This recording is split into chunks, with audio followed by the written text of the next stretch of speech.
Kalandi kahoy with blower. Ayan po. Para makatipid kayo sa gas, magpagawa po kayo nito. Kalderong luma, kalderong butas. Pwede nyo pong pawildingan at lagyan ng tubo. Tsaka yung blower. Oh. Ayan, blower. Mura lang po ang blower sa Shopee, TikTok. Ano lang po to, Lazada, 100 lang. May borong 150. Ganito lang pong kahoy ang gagawin nyo. Putol-putol na kahoy na maliliit. Yan, lagarin nyo na maliliit yung kahoy. Pwede ding baon ng nyug. Pwede nyo pang palakasin ng apoy. Yan.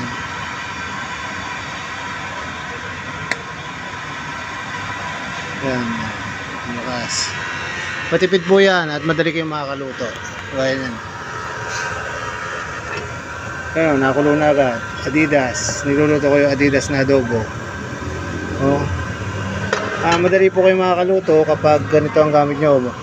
Kalandi kahoy na may blower. Ano. Pawilding nyo nga, lagyan nyo lang ng lumang kaldero.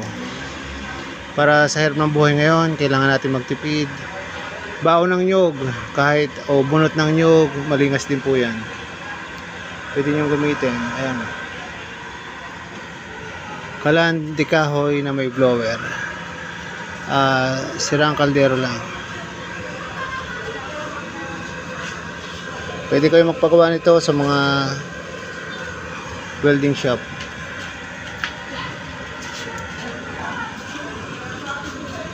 Ito.